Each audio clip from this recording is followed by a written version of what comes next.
Question में दिया हुआ है a cell with N/50 KCl solution, मतलब तुम्हारे पास एक सेल है, एक मान लेते हैं इलेक्ट्रोलाइटिक सेल है, ये है इलेक्ट्रोलाइटिक सेल, इसमें 2 इलेक्ट्रोड होता है, मान लेते हैं ये एक इलेक्ट्रोड है और ये एक इलेक्ट्रोड है, दोनों को कनेक्ट करते हैं हम लोग बैटरी के साथ, ये पॉजिटिव एंड और नेगेटिव, तो ये हो गया पॉजिटिव और ये हो गया नेगेटिव, ठीक है। अब देखो इसमें क्या बोला है कि इसका जो कंसंट्रेशन है, कौन सा सॉल्यूशन है, KCl का कंसंट्रेशन जो है वो N/50 है। उसके बाद क्या बोला, इसका जो रेजिस्टेंस है, मतलब यहाँ पे जितना रेजिस्टेंस शो करेगा वो कितना है 550 ओम। टेम्परेचर कितना दिया हुआ है 25 डिग्री सी। उसके बाद बोला कि द स्पेसिफिक कंडक्टिविटी N/50, मतलब इसी का कंडक्टिविटी कितना दिया हुआ है, कंडक्टिविटी मतलब कप्पा कितना दिया हुआ है 0.0026768 ओम -1, ये दिया हुआ है, ठीक है। अब देखो इसमें निकालना क्या है, द सेल फिटेड विथ, मतलब इसी चीज़ को उठा के हम लोग दूसरा इसका जो इलेक्ट्रोड है इसी में, या तो ये जो, ठीक है, इसी को हम लोग किसमें फिट किए, दूसरा एक कंटेनर है, ये हो गया पॉजिटिव एंड और ये हो गया नेगेटिव एंड, इसी चीज़ को लिए, बट इसमें कंसंट्रेशन चेंज कर दिए हम लोग। कंसंट्रेशन कितना कर दिए, देखो यहाँ पे N/10 ZnSO4, मतलब N/10 कौन सा सॉल्यूशन लिया, ZnSO4, पहले क्या था KCl। अब बताना कि इसका जो रेजिस्टेंस शो कर रहा है, सॉरी यहाँ पे दिया हुआ रेजिस्टेंस भी दिया हुआ है, कितना दिया हुआ, R = 72.18 ओम। कैलकुलेट क्या करना है, सेल कांस्टेंट। तो याद रखना सेल कांस्टेंट क्या होता है, सेल कांस्टेंट L/A का रेशियो को ही बोलते हैं हम लोग सेल कांस्टेंट।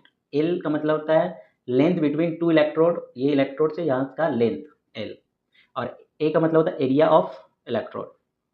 तो इसका जितना लेंथ और एरिया होगा इसका भी क्या होगा, सेम होगा, क्योंकि ये तो डिपेंड नहीं कर रहा उसका कंसंट्रेशन पे, ठीक है। तो हम लोग बोल सकते हैं L/A, इसी को बोला था सेल कांस्टेंट, याद रखना। तो इसका जो सेल कांस्टेंट होगा इसका भी क्या होगा, सेल कांस्टेंट सेम होगा। तो हम लोग पहले सेल कांस्टेंट निकाल लेते हैं। सेल कांस्टेंट कैसे आएगा, याद है, कप्पा इक्वल टू क्या होता है, kappa equal to 1/R into L/A। ये जो L/A इसी को बोला जाता है सेल कांस्टेंट, इसी को हम लोग क्या बोलते हैं, सेल कांस्टेंट। अब देखो कप्पा का वैल्यू दिया हुआ, कितना दिया हुआ ये, मतलब 0.0026768 इक्वल टू 1/R, आर का वैल्यू भी दिया हुआ है 550 इंटू क्या निकालना है, L/A निकालना है। तो अब देखो यहाँ से क्या आ जाएगा, इसी चीज़ को हम लोग कर सकते हैं, यहाँ पे मल्टीप्लाई करेंगे तो क्या आ जाएगा, L/A इक्वल टू कितना आ जाएगा 0.0027768 इंटू कितना आ जाएगा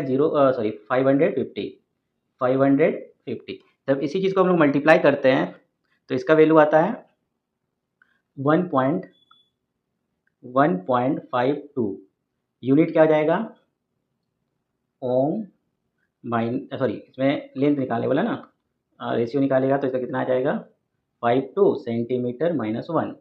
अब देखो यहाँ से क्या निकल गया L/A। अब हम लोग को निकालना क्या है, मोलर कंडक्टिविटी। किसका निकालना, ये सॉल्यूशन का मोलर कंडक्टिविटी निकालना है।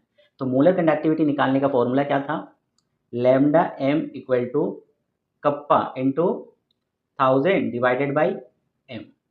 अब देखो m नहीं दिया हुआ, इसमें नॉर्मलिटी दिया हुआ है, ये जो है ये नॉर्मलिटी है, ये होता है मोलारिटी, मोलारिटी नहीं दिया हुआ है। और उसके बाद देखो यहाँ पे कप्पा का वैल्यू भी नहीं दिया हुआ है, क्यों, क्योंकि इसका कप्पा का वैल्यू और इसका कप्पा का वैल्यू अलग होगा। तो पहले हम लोग कप्पा का वैल्यू निकाल लेते हैं। कप्पा का वैल्यू कितना आ जाएगा, देखो कप्पा इक्वल टू क्या होता है 1/R इंटू 1/R इंटू क्या होता है L/A। अब देखो 1/R कितना दिया हुआ है 1/72.18 इंटू L कितना दिया हुआ है L/A, देखो सेल कांस्टेंट 1.52। जब इसी चीज़ को हम लोग मल्टीप्लाई करते हैं इसका वैल्यू आ जाएगा 0.02109, यूनिट क्या आ जाएगा ओम -1 सेंटीमीटर -1। देखो कप्पा का निकल गया। अब निकालना क्या है हम लोग को, मोलारिटी। तो याद रखना एक फॉर्मूला होता है, मोलारिटी एंड मोलालिटी का सॉरी मोलालिटी एंड नॉर्मेलिटी का रिलेशन होता है, मोलारिटी एंड नॉर्मेलिटी का रिलेशन होता है, नॉर्मेलिटी, ठीक है। तो ये दोनों का रिलेशन होता है n equal to m into n का इसमें क्या हो जाएगा नंबर ऑफ इलेक्ट्रॉन इस केस में, क्यों, देखो ZnSO4 दिया हुआ है, तो जेड एन जब टूटता है क्या बनता है, Z N two plus plus SO4 2 minus. तो यहाँ पे देखो कितना चार्ज है इसके ऊपर 2, तो एन का वैल्यू कितना हो जाएगा 2, मतलब चार्ज ऑफ कैटायन। ठीक है, तो देखो नॉर्मलिटी दिया हुआ है, कितना दिया हुआ नॉर्मलिटी, ये देखो नॉर्मलिटी दिया हुआ है n/10, तो हम लोग लिख सकते हैं 1/10 इक्वल टू मोलारिटी निकालना इनटू 2, तो m इक्वल टू कितना आ जाएगा 1/20, तो ये आ जाएगा 0.05। अब इसी चीज़ को हम लोग यहाँ पे पुट करेंगे, ये जो दिया हुआ है, तो यहाँ पे लिख सकते हैं लेमडा m इक्वल टू क्या हो जाएगा kappa into 1000 divided by m। देखो कप्पा का वैल्यू कितना आया, ये वाला वैल्यू लेंगे कप्पा का, क्यों, क्योंकि दोनों का अलग अलग कप्पा का वैल्यू होता है। ये दिया हुआ 0.0210 इंटू 1000 डिवाइडेड बाई कितना आएगा 0.05। इसको जब हम लोग मल्टीप्लाई करेंगे ये आ जाएगा 421.8, यूनिट क्या आ जाएगा ओम -1 सेंटीमीटर स्क्वायर पर मोल। ये हो जाएगा इसका आंसर।